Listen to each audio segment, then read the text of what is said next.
Hello and welcome to Our Irish Life. So for those of you who might be new here, my name is Saskia, and in today's video I'm just going to be going through with you my realistic growth after 8 weeks on YouTube as a small content creator. I did create a video after the first 4 weeks of being on YouTube just about the progress to that point, so if you would like to check that out then please do. In this video, I'm going to just do a bit of a comparison between the two to see what the results were after 4 weeks and now after 8 weeks, and see how far I've gotten in the last 4. I have got a few notes here, so please do forgive me if I look up and down. I'm just trying to get all the information across to you that I think will be useful. So I'm going to use the graphs and analytics that I have from YouTube Studio and also YouTube just to make it a bit easier to understand and hopefully clearer for you. It is still very early days for me, so I am by no means an expert. I'm just going to share my own personal experience with you just so you can see what maybe hopefully average growth looks like, not these crazy videos of I got to 10,000 subscribers in 2 days sort of thing. Hopefully something a little bit more realistic and along the lines of maybe what you yourself are achieving as well. So first I'm going to go through the analytics briefly, then I'll just talk through maybe some of the challenges that I've faced and the positives along the way too, and give some tips as to what I have found worked and didn't so far on my journey. So let's get started then with just the basics. So I did upload my very first video on the 30th of March of this year. So that was exactly 8 weeks ago yesterday. So we're a day behind this time, but that's okay too. So after 4 weeks, I had gained 15 subscribers, and now after the 8 weeks, I have gained 60, which means it is increased by 45 subscribers in the last 4 weeks. This to me is just mind-blowing. I can't believe so many people took the time to subscribe to the page and the channel and just everything. I'm so grateful for it and really appreciate each and every one of you. So thank you so much if you happen to be watching this. Now, just for some of the other basic ones then. So the views at 4 weeks was 404 views. After 8 weeks, I have now reached 1.8k views. So this is an increase of approximately 1,396. Just something to note that once you hit the 1,000 view mark, like YouTube no longer tells you exactly how many views you get each time. It literally goes up in the hundreds then, so I can't be as exact as I was the last time. But again, I'm so happy with this sort of thing. Like any sort of increase or growth is just amazing to me. So for likes then, it was 80 likes after 4 weeks, and now I'm at 221 likes, which is an increase of about 141 in the last 4 weeks. Comments, I had 6 after 4 weeks, and now I have 19, which means I got 13 more comments this month, which is amazing. I love interacting with people and hearing their stories and stuff like that. It's very rewarding and a lovely experience, so thank you so much. And then the watch time in hours, so after 4 weeks it was 25.2 watch hours, and now after 8 weeks it's 106. Also, one thing I have noticed is that when I look at YouTube Studio and look at the analytics on YouTube itself, the numbers can be quite different. So for example, when I look on YouTube itself, I'm told I have 1.8k views, but then when I look on YouTube Studio, it may only be 1.4k views.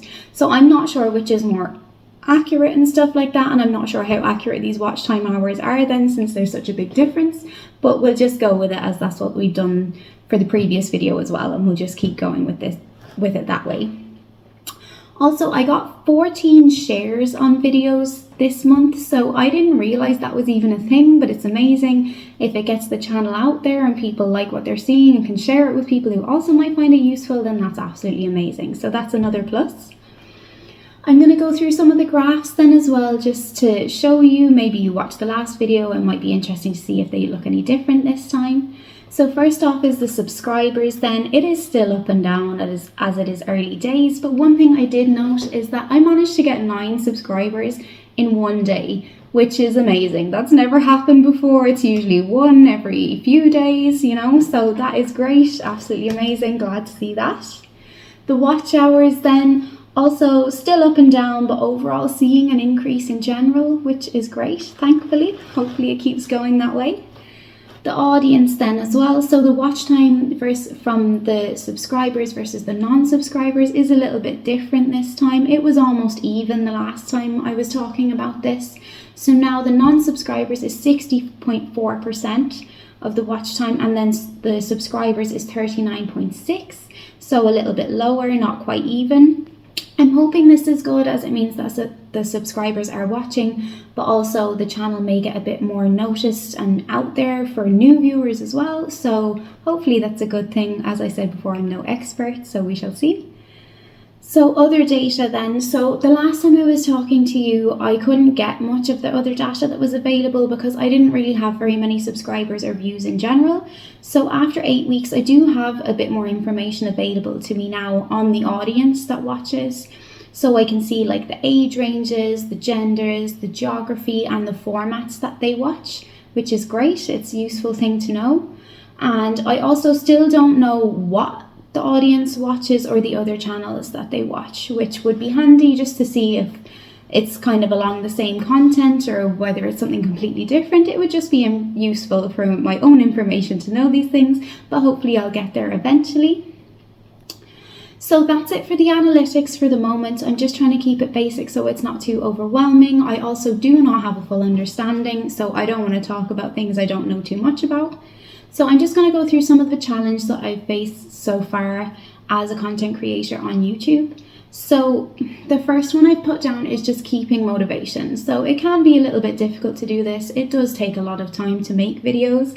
It surely does make me appreciate any of the YouTubers that I watch and the channels that I watch. It must have taken a lot of effort to get to the point that they're at now, so absolutely fair play to them. Well done for keeping going and getting to the success that they have today, because it's not easy to keep motivation, especially when it takes a long time to make your videos and make good quality content as well. Another challenge I have come across is that I was using CapCut to edit my videos, and in some of them I do put music in from Bensound that is copyright free that I liked. And I used to be able to do this on CapCut, the free version, but as of last week, I can no longer do that. It won't let you add any sort of music you've imported yourself without paying a subscription fee.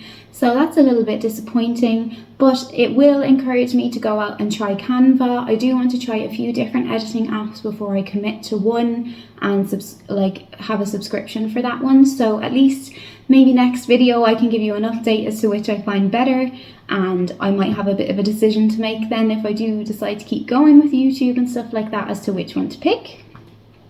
So I do have a few positives as well, obviously from the experience. I wouldn't be doing this if I didn't want to or didn't find something good about it. So honestly, as I said before, the hardest part is starting. So you have so many ideas bumping around in your head and you're just like, will I, won't I? But honestly, just go for it. Like, it does no harm. I know it can take a lot of effort and you have to get a few things to maybe get yourself started, but it's so worth it. It really is. And that is the hardest part. So if you're on the fence, please do go for it. Just give it a go, see what happens. So it is really rewarding. So after you put in so much effort into your videos and seeing what kind of content you want to make, what kind of channel you have, what vibe it has, stuff like that, it's really rewarding to see yourself getting some results after putting in all that effort. It is absolutely lovely. And also when you start to I'm starting to gain a little bit of an audience now who really appreciate what I'm doing and like the content that I make. So this in itself is just great. I love interacting with the people, hearing the reasons behind why they were watching some of the videos, what their kind of motivation is, what the content they like is, and just hearing their stories in general and interacting with them is so rewarding, and it really gives you a lovely boost and just inspires you to keep going. So honestly, it is really worth it once you get that little bit further along. So if you're a bit earlier in your journey or on the fence, just keep going, and honestly it does get rewarding eventually. So tips then, again, similar to what I said before, just try to be ahead of yourself with content if you can at all. It is so much easier to, if you're having a busy week, edit content that you already have that you can post, rather than stressing yourself out thinking, God, I have to film something, and just putting yourself under pressure. So if you can be ahead of yourself, I'll have a few extra things in your back pocket to just pull out when you need them, then it's really, really worth it. One thing that's really worked for me as well is I used to just post whenever I had videos ready, maybe a couple of times a week. So now I have set myself a target to post 3 times a week, and I've set the days as well. And I just find it makes it so much easier for me to stick to it and keep to it and kind of make a plan for myself. So it may be worth a try. It may not work for you. Everyone is completely different. So, but honestly, it's worked for me. So if I gave anyone a tip, it would be that. Also, I had mentioned this before that on the YouTube Studio app, you can go in and check what's trending at the time. And this has been really helpful. I've checked what's trending, and then I see if there's anything that I could possibly do to help out with. Obviously, people are looking for this sort of information that they're searching. So I checked it out, saw if there was anything I could do that fit with the kind of general theme of my channel, and also I could get done pretty easily. So by doing this, I actually produced 2 videos that have the most views out of any of the content I have made. So honestly, it is really worth a try. Like, one of the videos got 451 views, which is insane for my channel. Like, I'm very, very small, so this is really good. And another one got 272 views. And honestly, it was all based on kind of personal experience and stuff that I could just compile quite easily. So it was really worth it, and now all of my videos that I have made since then and posted since then have got more views. So honestly, really worth a try. I wouldn't necessarily say go out there and do something completely different if it's not the vibe you want for your channel, but if it does fit in and it can work for you, then do give it a try. So that is it from me for today. Thank you so much for coming along and watching this video. If you are still here, it is greatly appreciated. I hope the information can be of use to you somehow. As always, I would love to hear from you, whether it's you're thinking of starting your journey and you're a little bit unsure, if you're in a similar boat to myself and you want to tell me about your journey, or if you have any advice for me, if you're further along than what I am. Anything is greatly appreciated. If you leave a comment, I will definitely get back to you. I would love to hear from other people just to know that I'm not on my own completely. So I will also do a 12-week update and just see what's changed since then. Just keep it short so it's not too overwhelming. But yeah, just to see what, like, if there's like slower growth. I'm not sure what way this goes, so I'm hoping that it'll be useful to some people. So if anybody would like to see that, then please do follow along for more videos, because I will post updates every 4 weeks just to see how it's going. Thank you so much for coming along with us today, and I hope to see you again soon for more of Our Irish Life.